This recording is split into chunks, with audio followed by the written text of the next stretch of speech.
Welcome back, everybody. We are on episode 19 of Supernatural, and I am accompanied by my co-host Dimple behind me, and I'm ready to jump into this.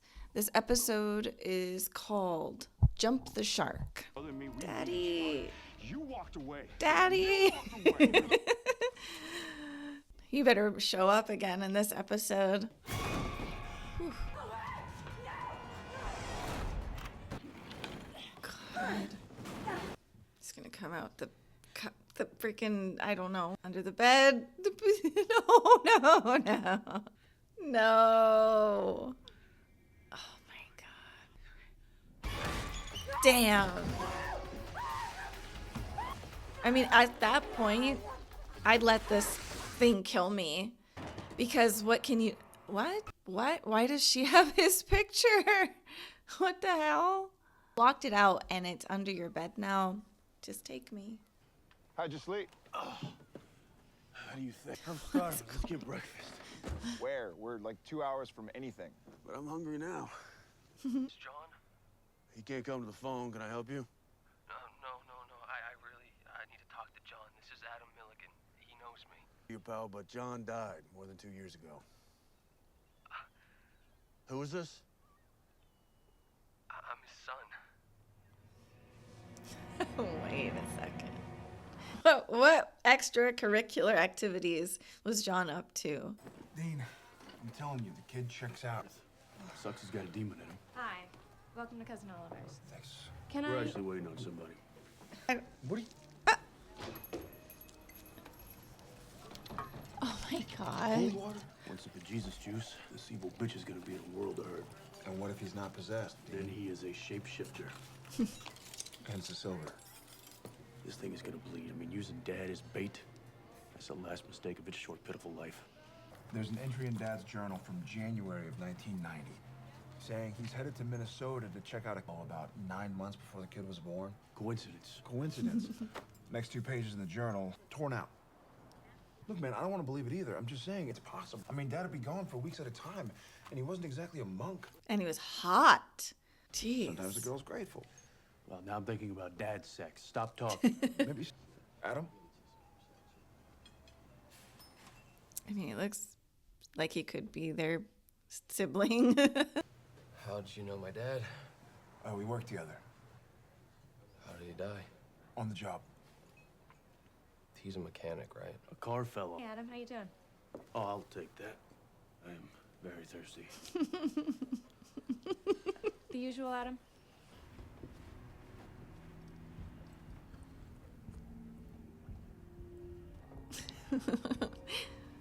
Is this kid just really their So, brother? Years. Jeez. why'd you decide to call Oh him my now? God. I didn't know who else to Damn. call. How come we've never heard of you? John and me didn't really know each other. Not until a few years ago, anyway. My mom's a nurse, and Dad came into the ER pretty torn up. Hunting accident or something. God, when John heard he had a son, he raced to town. I mean, he dropped everything. He drove all night. Well, that's heartwarming. Oh my God. He taught me poker and pool and even bought me my first beer when I was 15. He showed me how to drive. Dad, beautiful 67 Impala. Oh, this is crap. You know what? You're lying. I'm sorry, but who the hell are you to call me a liar? We're John Winchester's sons. That's who. We are his... I've got brothers. No, you don't have brothers. Look, man, I don't know if you're a hunter or what kind of game you're playing here. I have never been hunting in my life. Whatever. He took you to a baseball game? Oh. Yeah, when I turned 14. Dad was around for a few of my birthdays. Oh, they never got that. He took you to a freaking baseball game? Why would that do with you on your birthday? Adam, you said you called Dad because your mom was missing? Yeah.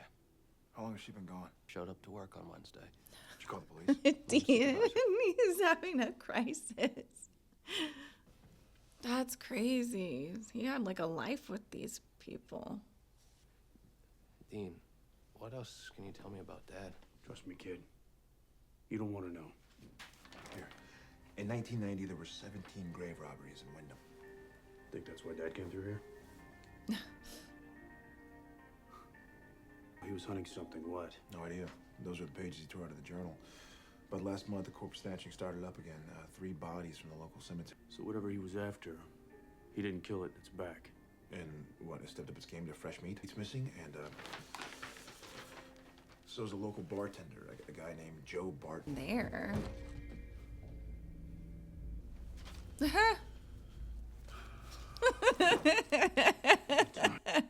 Sam's face.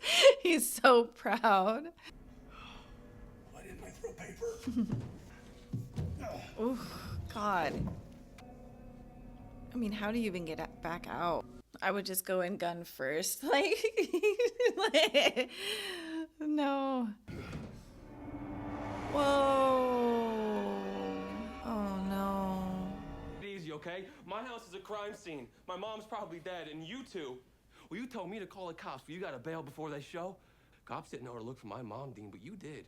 And I heard you talking earlier, something about grave robberies. He deserves to know, Dean. What do you mean, hunters? Basically, you're saying that every movie monster, every nightmare that I've ever had, that's all real. Godzilla's just a movie. We hunt them.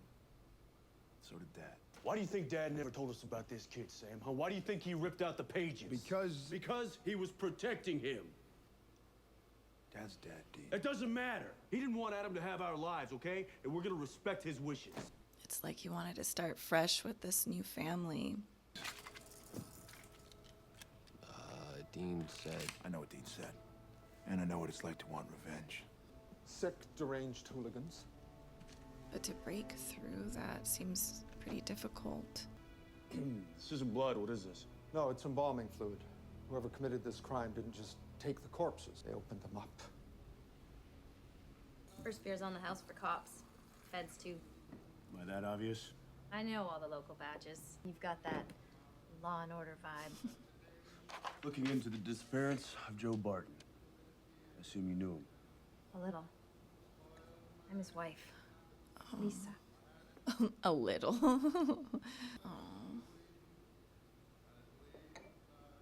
Joe was a cop. Deputy. He didn't happen to work the grave robbery case back in '90. He did. Joe was the one who found those bodies. He got an award for that. But after a few beers, he'd admit he had a little help. From who? Specialist.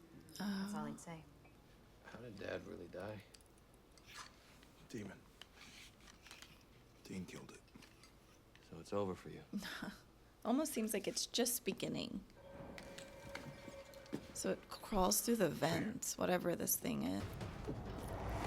What? It's like gonna take him down into the sewer or something.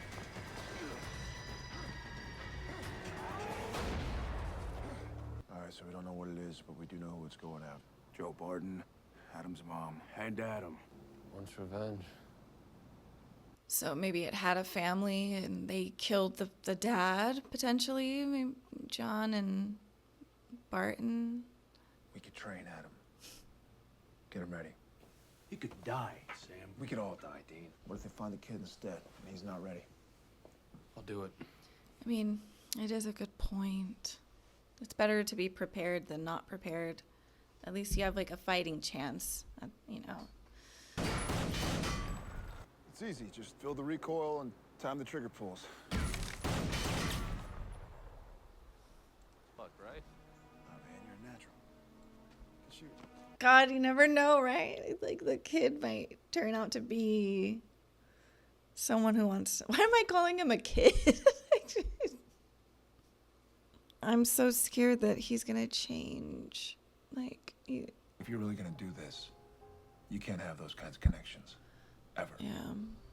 They're weaknesses. Really, I want him to be their brother, and that's it.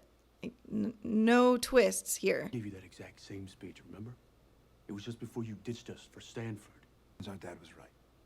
Since when? Since always. A normal kid. No. Meat.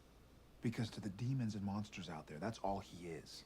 But there's balance. There's a balance. I think it's too late for us. This is our life. This is who we are, okay? And it's fine. I accept that. Wow. He's still got a chance, man. He can go to school. He could be a doctor. What makes Adam so special? What, are you jealous of the kid? Are you? The world is coming to an end. That's real. Dad didn't have a choice with us, okay? But with Adam, he did. Adam doesn't have to be cursed. He's a Winchester. He's already cursed. No. I agree with Dean on this part. Like, there is a balance here. I think it's good to train and understand, like, there is this other aspect to life, that there's darkness and monsters. But he does have a chance at a normal life because he had that all the way up until right now. I feel for Dean. Dean's like, it's done for us. Okay, that's sad, but I understand that too.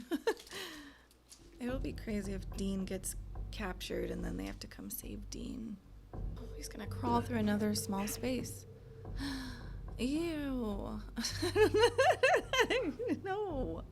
I don't understand why he's doing this all on his own. This is a perfect way to get captured and a perfect place for no one to find you. Home sweet home. Oh. Oh, gross.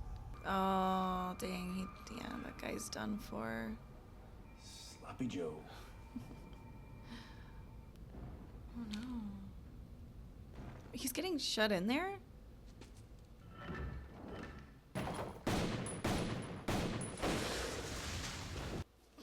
My breath just left me. Oh my God. God, the fear. Oh, son of a bitch. Oh, no service. Son of a bitch is right. We've closed off every other way into the house.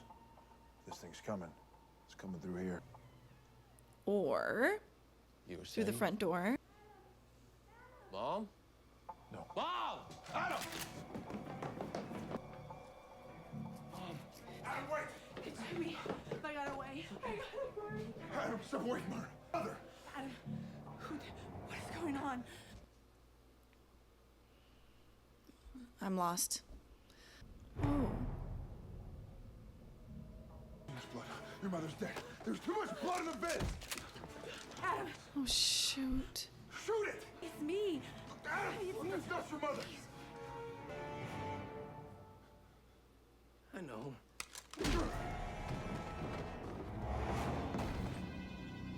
Oh. What? Oh, that's so sad. So this was just a trap for them? I mean, was Adam ever the real son of John? Were those pictures fake? Like, what? Ghouls. Ghouls. Find that term racist. What? Ghouls don't usually go after the living. See, you're just filthy scavengers, feeding off the dead. And their thoughts. And their memories. Oh, okay. Like Adam, for instance. Yeah, well, we are That's what we sad. eat. His blood, it tastes different. There was a monster? Why? Because of what he ate? He never hurt anyone, Sam. He was no monster. But the thing that killed him was a monster named John Winchester. Ew. Thanks to your daddy, my brother and I grew up on our own. Ew.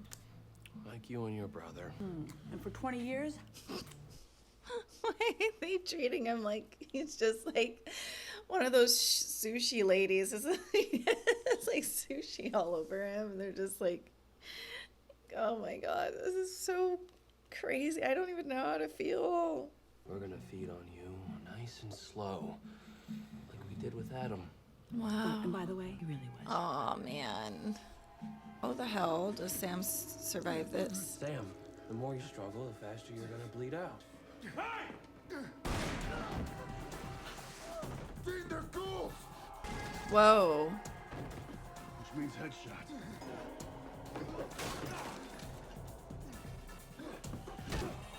They truly can't have nice things.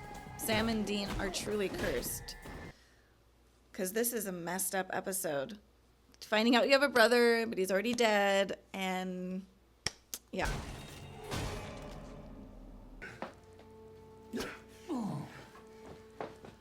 Here we go. Hang on, buddy. That's what family's for, right? I mean, this time they have to go into the hospital, right? No? Okay. Ghouls didn't fake those pictures. They didn't fake Dad's journal.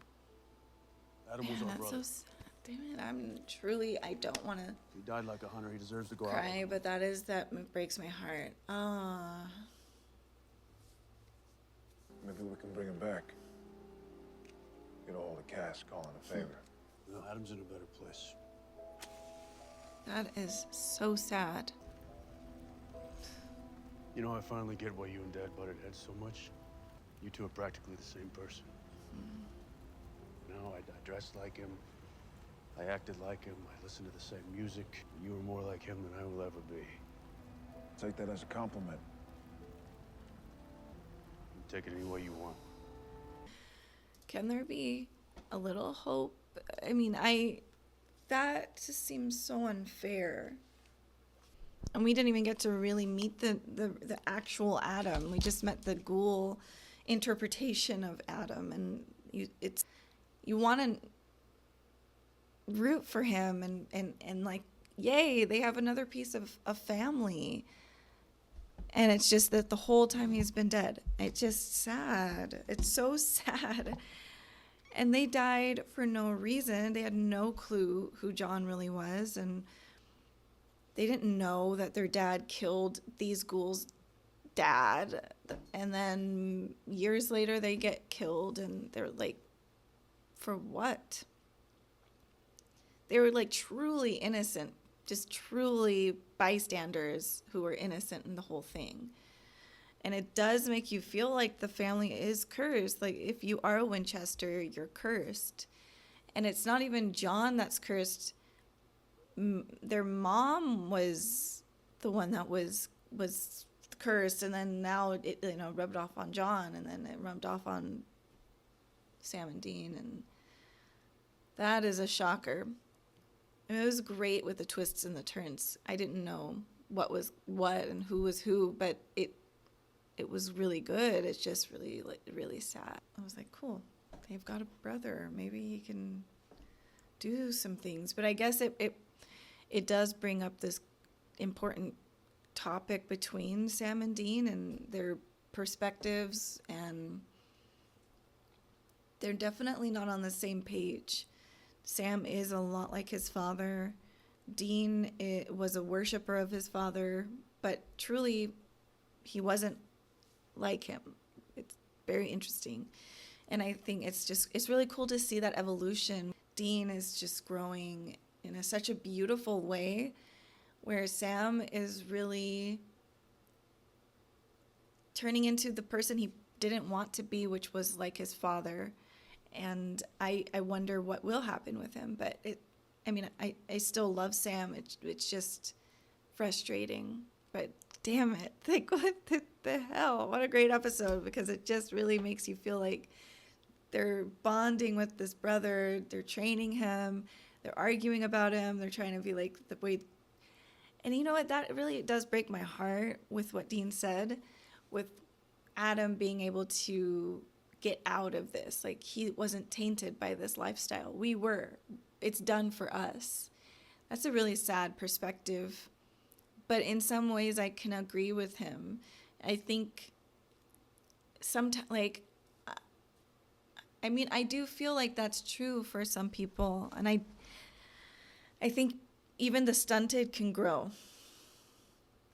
But I feel like it'll never be like the same person who grew up from, a very loving, supportive home. There's real damage. I mean, if you're scarred, you're scarred. And I have scars, physical scars on me, and no matter what I do, they're never going to go away. They're really there. They're always there. So then you just have to sort of learn to just accept. It's sort of a dark thing to say, but I think once you're self-aware enough to understand, like, okay, well, this was I picked this stick. This stick is now what it is. It doesn't matter. I can't put it back. I can't throw it away. This is the lot in life that I have, sadly, or greatly, whatever. I do agree with Dean. To an extent, yes, you can change, you can grow, you can do better, but there's just some stunting, there's scarring, and you just can't get rid of the scars. But it doesn't mean you give up, and you just, it means you do the best that you can with what you have. And And I think that's tough because we all want that like perfect lifestyle, whatever was promised to you, just whether it's the white picket fence with the perfect marriage and the great job and the dog and the kids. But for each of us, it may not be that. Maybe you'll get the white picket fence, but you're single. Maybe you'll get the dog, but you don't have the kids. Maybe you're in a great marriage, but you don't have the house or the kids or the dog. Maybe you have none of it. But make do with what you've got and get better at it. And I think that's been like my understanding too, of just being a human and learning and coming from not the best upbringing, but dealing with it eventually, like accepting and dealing with. So that's why I really get it, because I like my background. I can just relate really well to the, like, honestly, I really relate to them so much because I moved a lot too, very just. And I really hate to bring, I don't like to bring too much. I don't want to say too much because I don't want, for me, in my experience, I've accepted what has happened, and I love my family very much and understand their plight. And I think before I would be like, yeah, they're this, they're that, blah, blah, blah, blah. I'm over that phase now, and I'm just like seeing them as humans. And so personally for me, and I'm not saying this for you guys to do what I'm doing, because we're all different and our experiences are different. For me, I just see it the way I see it, and they had their struggles, and they genuinely did what they could and the best they could. And sometimes the best that you can do is really not enough, but that's all that they could do. And thank God they weren't, doing any other crazy stuff. Do you know what I mean? So it's like, I totally get that kind of like neglect part of it, of not having anyone there really, and just figuring things out on your own. Just so, and the moving aspect, not the killing ghouls and all of that, but that part I really get. So I truly I get it deeply. And so I feel like if you grew up similar to Dean and Sam, you kind of get it. And Dean's speaking to my soul, really, truly. I get it, and it's really hard, and I think a lot of people don't talk about it this way, and they're just like, yeah, just manifest, and you'll get everything, and maybe that's true, but I also think that there's a balance of realism, and some of us are just so scarred that we can't get every single thing on our list. But I think with hard work, perseverance, and not giving up, that's when you can get good things. And I think that is a beautiful thing. But even then, anything can happen. Like with this story with Adam and freaking his mom. I mean, what the hell did they do? They didn't do anything wrong, and they just got caught up with the wrong person. And 10, 20 years later, they're dead for no reason. There's just...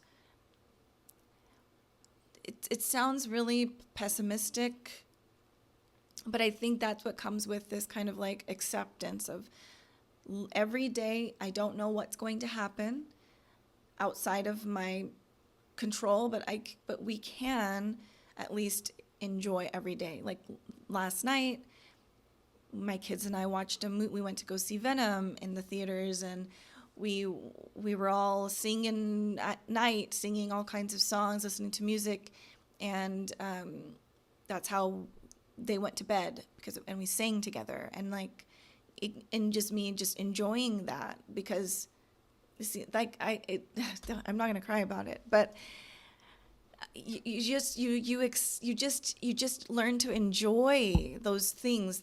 That's what life is. Looking at my cats, they're so cute. I mean, Seek's in my lap right now, and you just enjoy it. Or you're just like, God, I learned a new recipe and it came out really well, and this food's so good, and my kids are eating and they're really happy. That is the stuff that I've learned with time to really take in, rather than this is so hard. And I do fall into that place too of God, this is so hard. It's not fair.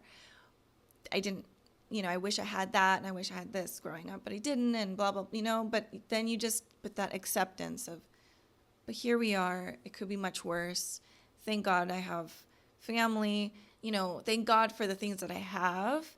and enjoy them each day. And that's all I think you can do, and just try to be a good person and try to help when you can.